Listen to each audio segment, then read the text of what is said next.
अंग्रेजी महाराज तत्वाश्रमण में बोलते हैं कि हे मुनि, संपत्ति मिलती है, क्षण मात्र में विपत्ति आ जाती है, क्षण मात्र में जन्म होता है, क्षण मात्र में मृत्यु आ जाती है। फिर कौन सा पदार्थ क्षणिक नहीं है? थोड़े दिन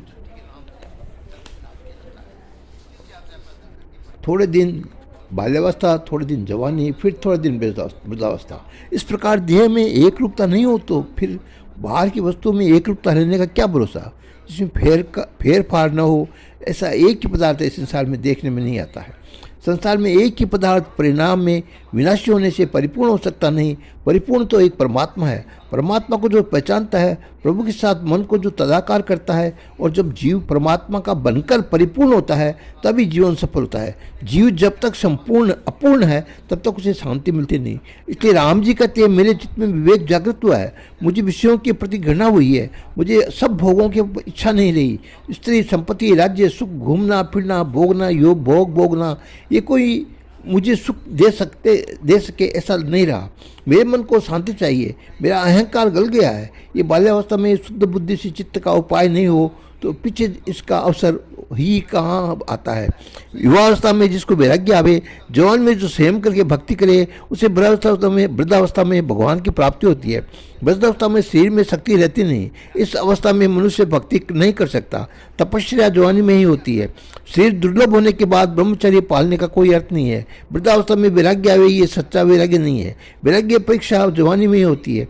जो पास में है ही नहीं, उसका त्याग कर देने का क्या अर्थ होता है? जवानी में संपत्ति हो, शक्ति हो, सुख हो, भोग भोगने की सभी अनुकूलता हो, फिर भी मन वियोग में न जाए तो ये सच्चा वैराग्य कहलाता है। राम जी कहते हैं, जो कहलाता है वह विष नहीं है, अपितु विषयों के विषमता ही विष है। कारण कि विष की तो एक जन्म में हानि होता है जाता है, जबकि विषय अनेक जन्मांतरों में हानि पहुंचाता है, मानव को अनेक प्रकार से बिगाड़ता है। विषयों के विकारों को रहन में सहन न कर सकूं ऐसा नहीं है। इस संसार में त्रस्त हो गया हूँ, मैं उसके साथ का संबंध डालता न चाहता हूँ, परंतु अंतःकरण की शक्तियाँ उसमें विशेष करती है। निरंतर दुख देने वाला ये भोंडा शरीर रस विहीन है, फिर भी अज्ञान के कारण ये मीठा लगता है। अभी आधा संसार मैंने छोड़ा है, आधा पकड़ रखा है, मैं भूला हुआ हूँ।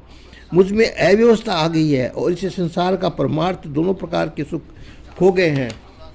मेरी बुद्धि तत्व का निश्चय कर नहीं पा रही है। जगत के पदार्थ बुद्धि को बिगाड़ रहे हैं, जिससे मन बुद्धि शुद्ध हो जाती है, उसे वासना त्रास देती है। इसलिए मैंने राज, वैभव और कुटुंब आदि का त्याग करने का विचार किया है। मुझे शोक रहित होना है, मुझे आनंद प्राप्त करना है। ये परमानंद जिसमें है मुझे ये बताओ। जो इस जगत में आता है उसे व्यवहार तो करना ही पड़ता है। व्यवहार में विषमता भी आती है। संसार का कोई भी व्यवहार राग द्वेष तथा सुख दुख से रहित नहीं होता। संसार का व्यवहार करने में दुख भी प्राप्त न हो, व्यवहार में ऐसा अड़चन न आवे, ऐसा उपाय मुझसे बतलाइए। ऐसा कोई उपाय अब तक शोध न हुआ हो तो उस उपाय में विचार करूँगा। यदि ये उपाय मुझे नहीं मिलेगा तो फिर मैं समस्त व्यवहार छोड़ दूंगा, सब कुछ त्याग दूंगा। श्री रामचंद्र जी ऐसे ज्ञानपूर्ण वचन सुनकर वहाँ बैठे हुए सभी अत्यंत विस्मित हुए। वशिष्ठ, विश्वामित्र और ब्रह्मज्ञानियों को आश्चर्य हुआ कि ऐसा अमृत हुआ, ये विचार कैसे बोध हो रहे हैं, कैसे ज्ञान प्राप्त कर रखा है। बृहस्पति जी भी जैसा बोल नहीं सकते, ऐसा अपूर्व वचन ये कुमार बोलते हैं। सुनने वालों में वैराग्य जागृत करे, ऐसे इनके मंत्र वचन, इनके विचार वचन है। विश्वामित्र वशिष्ठ सबको अत्यंत आनंद हुआ। वेदांत में साधन चतुष्ट की बहुत महिमा है। विवेक, वैराग्य, षड संपत्ति और मोक्ष की ये चार को साधना चातुर्य कहा गया है।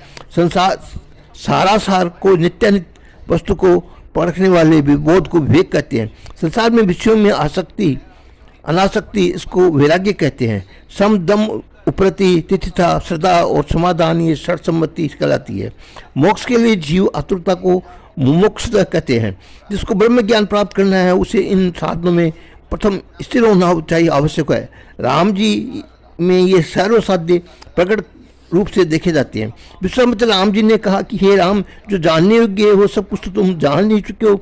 अब विशेष कुछ जानने के लिए तुमको शेष नहीं रहा है। तुम्हारी बुद्धि निर्मल और स्वच्छ है, केवल उसे तनिक शुद्ध करने की आवश्यकता है और थोड़ी स्थिर करने की आवश्यकता है। वेद व्यासों के कुलपुत्र सुखदेव जी में भी तुम्हारे जैसा ही विचार उदित हो गया था। इससे विश्वामित्र राम जी को सुखदेव जी की कथा सुनाते हैं।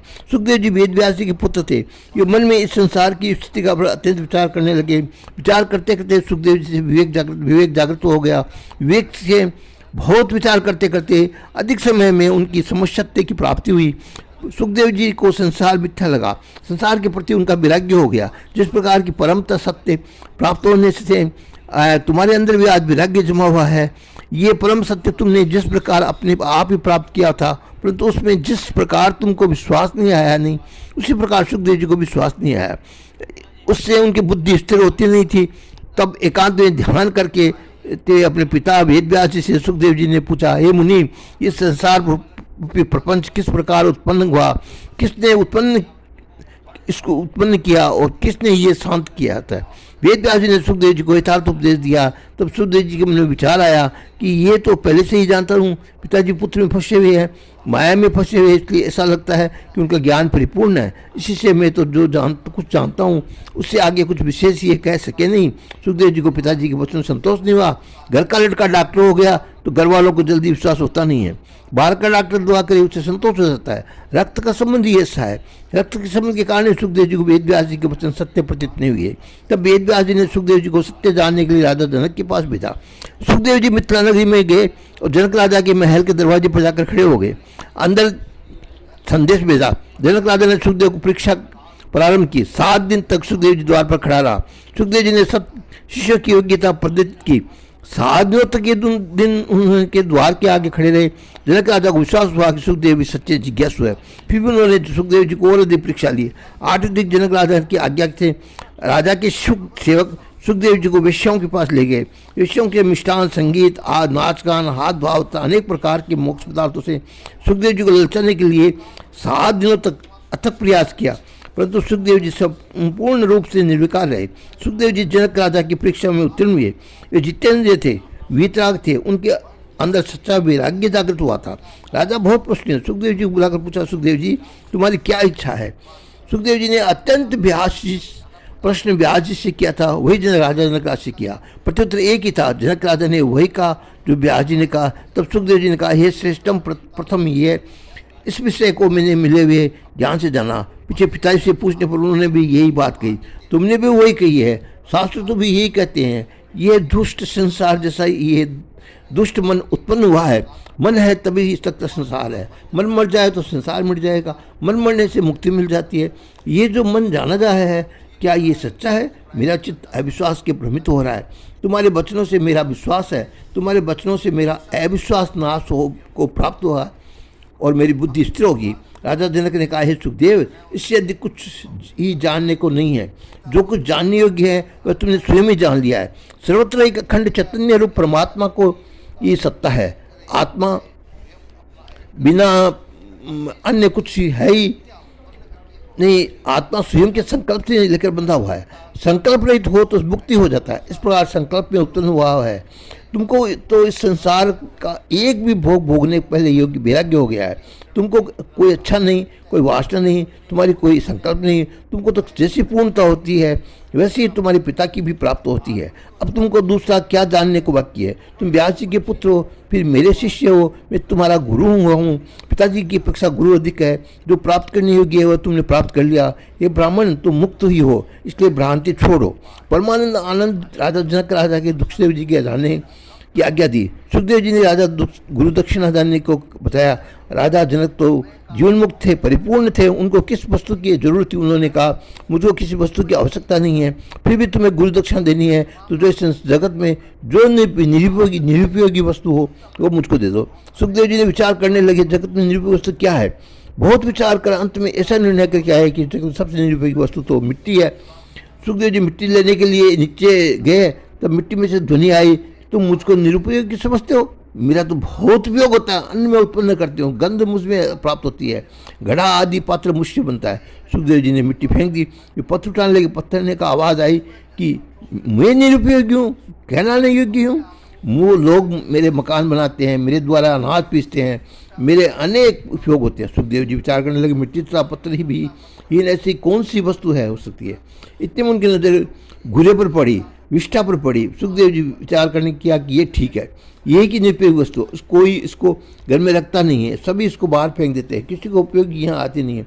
सुखदेव जी ने विष्ठा लेने के लिए हाथ लंबा किया कि उस पर ध्वनि आई, तो मुझे निरुपयोगी समझते हो? मैं तो अत्यंत उपयोगी हूँ, अनेक कीड़ों का जीवों का पोषण करती हूँ, मैं उत्तम खाद हूँ, मेरे द्वारा उत्तम फसल प्राप्त की जाती है। आज भले ही मुझको निरपेक्ष समझ कर बाहर फेंक दिया गया हूँ, परंतु एक समय मैं सोने की थाली में बैठी थी, मेरा स्वरूप उत्तम मिष्टान था, मुझ में सुंदर सुगंध निकलती थी। तो आज मेरी दुर्दशा हो गई है, मैं दुर्गंध वाली बन गई हूँ और धुरे पर पड़ी हुई हूँ। मेरी एक ही भूल हुई कि मैंने मनुष्य का संग किया, मैं उनके पेट में गई, मैंने मनुष्य देह का संग किया, जिससे ये मेरी दशा हुई। इसमें यदि किसी दोस्त है तो वह मनुष्य देह का है, मेरा नहीं है।